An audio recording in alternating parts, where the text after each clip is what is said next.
The House That Remembers You. The night after the phone call was the first time Alex truly questioned whether he had ever known himself. The house creaked with a slow, aching breath, as if something old and patient had finally awakened. He lay on the couch instead of the bed. Ever since he heard his own mother whispering his name from the living room darkness, sleep had become a polite suggestion rather than a natural state. At 3:12 a.m., he heard footsteps upstairs, soft ones, measured, human. Except no one else lived here. He sat up, heart hammering, eyes fixed on the ceiling, as the steps moved from the hallway to the master bedroom he refused to enter. The room that still smelled faintly of burnt cedar the night he arrived. Then, knocking. 3 slow taps from inside the upstairs room. Alex stood, gripping the broken lamp like a weapon. The air felt colder as he ascended the stairs. With each step, the knocking grew quieter, more hesitant, like whatever was behind the door realized he was coming. He reached the master bedroom. The door stood open. No wind, no movement, no intruder. Just the mirror. The mirror he hadn't noticed before. Tall, antique, its frame carved with twisted figures that bent unnaturally around a border of blackened wood. The surface of the glass rippled faintly, as if stirred by unseen hands. And then he saw it. His reflection blinked half a second before he did. He stumbled back, nearly falling, but the reflection remained still, watching him with a hunger not meant for any human face. "Get out!" he whispered to himself, backing toward the door. But then the reflection smiled, a slow, widening curl, and mouthed words Alex didn't say. "We're not done." A cold hand wrapped around his wrist. He screamed and pulled back. No one was behind him. The pressure vanished instantly. When he looked forward again, the mirror was empty. It reflected the room, but not him. Then, footsteps behind him, rapid, running. Alex fled out of the room, slamming the door behind him. He didn't look back. Some things didn't deserve acknowledgement. The following afternoon, Alex drove into town. He needed answers, any answers. The mirror had stolen sleep from him, and the whispering voice in the walls the night before kept repeating the same phrase. "She remembers you." But who was she? And why did the house react to him like a returning guest? His phone buzzed. Unknown number. He almost declined, but fear made him answer. "Hello?" Breathing. Slow. Wet. Then a deep male voice whispered, "You came back." The call cut instantly. Alex pulled his car over, hands trembling. He looked up and froze. A tall man in a black coat stood in the center of the road, facing away from him. The man lifted one hand and pointed to the forest. Then he vanished. Not walked away, not stepped off, simply gone. Alex scrambled out of the car, shouting, "Hey! Who are you? What do you want from me?" No answer. He stared into the forest. Something moved between the trees, thin, pale, impossibly tall, watching him with glowing amber eyes. When Alex blinked, it was gone. He drove off, tires screeching. The local library was nearly empty, its air stale with old paper and dust. He approached the front desk, where an elderly woman with silver hair arranged books with shaking hands. "Excuse me," Alex said. "I'm looking for records on a property just outside town." She didn't look up. "Which one?" He hesitated. 134 Blackwater Road."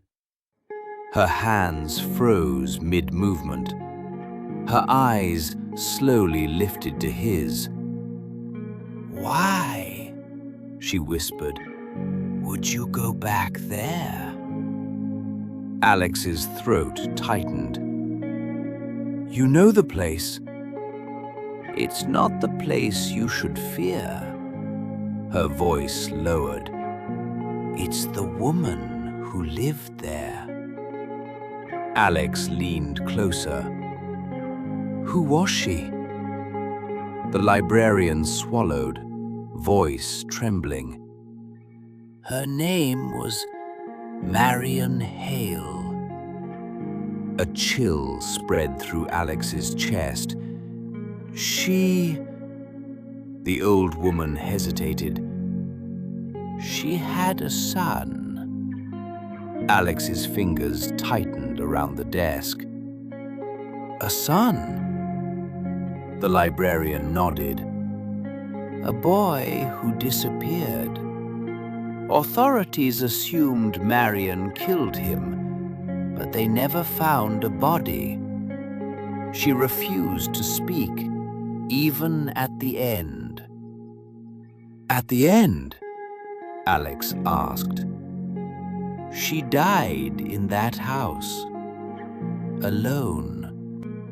And the night before she passed," the woman shivered, "she kept saying, 'He will come back,' that she had been waiting all this time."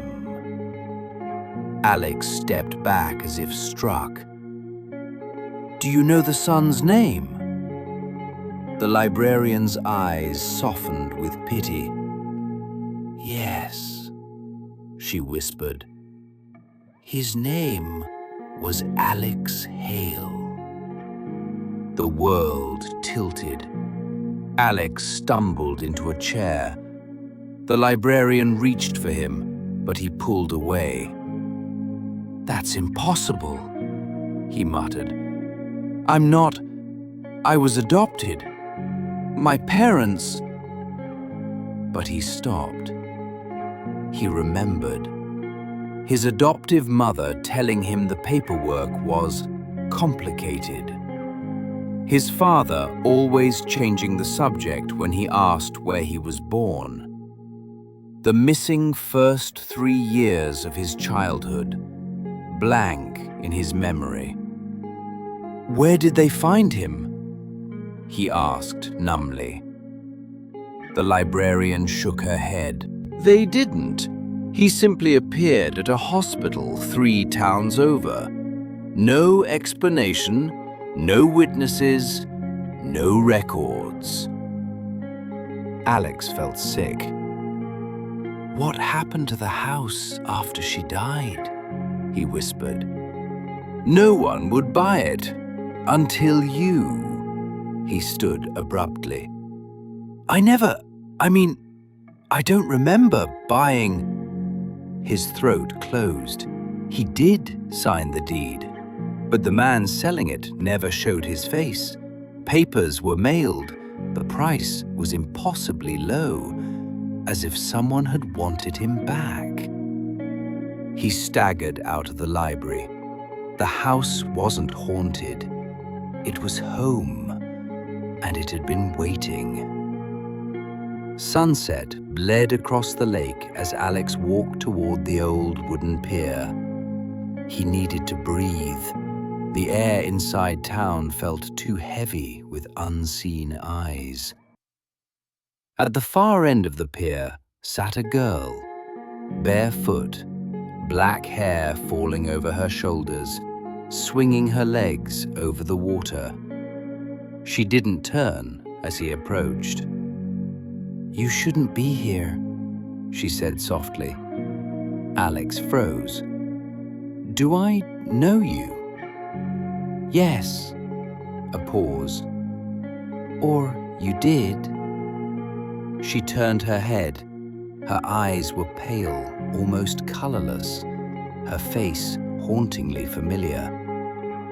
"Who are you?" Alex whispered. "I'm the one who tried to stop you from coming back."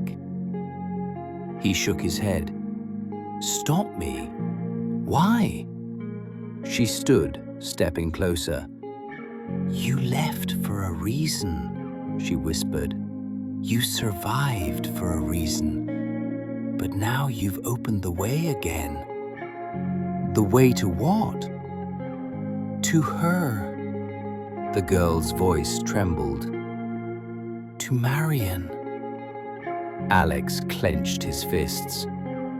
"Why do you care what happens to me?" Sadness filled her eyes.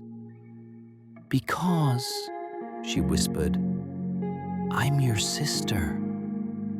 He stepped back as if the pier had shifted under him. That can't." "She kept us apart," the girl continued. "She kept everyone apart. When you escaped, she said she would tear down the world to bring you back." Alex's pulse pounded in his ears. "If you're my sister, what's your name?" The girl stepped backward, fading into the fog rolling over the water. "My name," her voice became distant, echoing, "is Lila." Then she vanished. Not fell into the water, not dissolved, simply ceased. Alex stumbled off the pier, gasping. He had a sister, and she was dead. Yet she had touched his hand. The house greeted him like an animal pleased to see its lost owner. The door creaked open before he inserted the key. Lights flickered to life without him touching a switch. "Marion?" he whispered. A soft humming answered from upstairs. A lullaby. He recognized it. He didn't know how, but he did. The same song the girl on the pier had hummed. He walked upstairs in a trance. Shadows swayed along the walls like arms reaching out. The master bedroom door swung open. The mirror waited. This time his reflection was there, but it wasn't mimicking him. It was a child, a little boy of 3 or 4, with his eyes, small palms pressed against the glass. "Help me," the reflection mouthed. Alex reached. A voice whispered behind him. "He remembers." He turned. Marion stood inches away. White dress, grey matted hair, eyes black and bottomless, her smile impossibly wide. "My son," she whispered. Alex stumbled back, but the door slammed shut. The mirror's surface rippled like liquid. You came home. Her voice shook with devotion and madness. You always come home. "Stay away!" Alex shouted. Marion lunged, but at the mirror, her hands plunged into the glass like water. She pulled the child reflection out, its limbs bending wrong, body glitching. Alex screamed. The little reflection boy screamed too. Marion cradled the creature. He's incomplete, she whispered. We need you to finish him. That's when Alex realized it wasn't his reflection. It was his replacement. The version Marion wanted. He ran at the door, breaking it open as Marion shrieked, the mirror bursting behind her in a spray of shards. He fled the house as walls bled black liquid and the structure trembled with rage. When he collapsed in the yard, the house grew silent, watching, waiting. Alex crawled to his car. Before he could start it, his phone rang. Unknown number. He shouldn't answer, but he did. The voice was small, familiar, a child. Don't leave me in here, Alex. He dropped the phone. Every window of the house lit up. Silhouettes of children, dozens, watching him. The phone vibrated again. A photo. Him as a child, standing in the house doorway, smiling. Caption: Part of you never left. Another photo followed. A picture taken from outside his car window of him right now. He wasn't alone. A pale hand rested on his shoulder. A whisper pressed against his ear. Ready to come home? Alex screamed, and the house opened its door, slowly, lovingly, waiting for him to return.